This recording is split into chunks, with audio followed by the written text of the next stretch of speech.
Following the retreat of Allied forces from the mountain passes at Olympus and Servia, British Commonwealth forces began to set up defensive positions at the coastal pass at Thermopylae.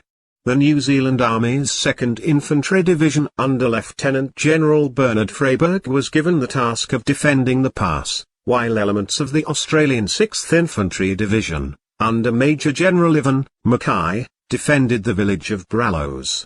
In the New Zealand sector, the 5th Brigade was deployed in the foothills along the coastal road south of Lamia near the Spercheos River, covering the bridges on the road to Larissa. The 4th Brigade was positioned on the right flank, where it had established coast-watching patrols.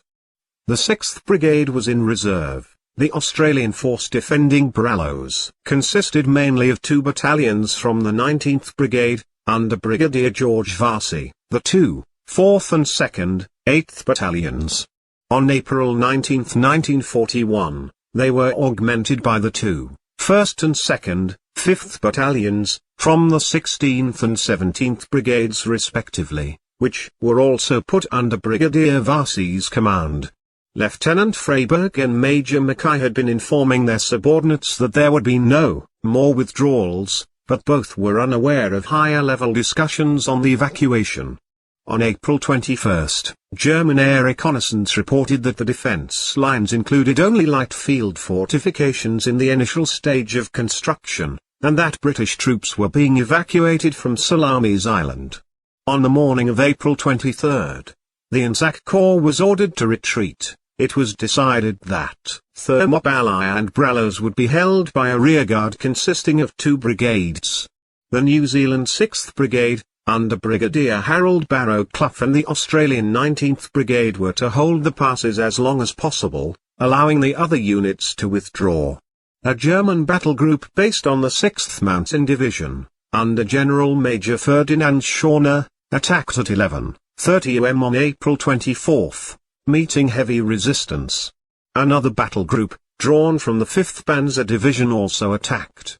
Early in the afternoon, the German armored forces were shelled near Lamia by artillery that was able to fire down into the pass from multiple, lightly fortified positions.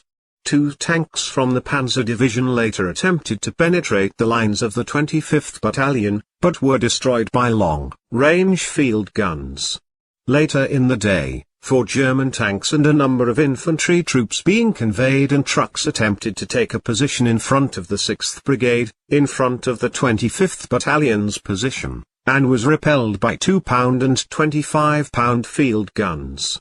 With the delaying action accomplished, the rearguard began to destroy what equipment and field guns they couldn't transport, and retreated towards another defensive position at Thebes.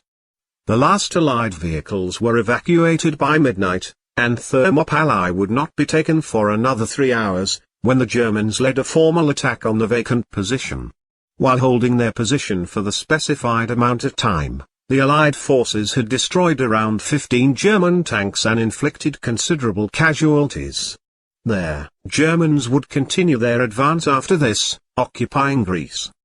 The absence of the Greek army, from a battle at a site as significant to the national psyche as Thermopylae, was controversial within Greece, as General Georgios Soulakoglu had already surrendered by that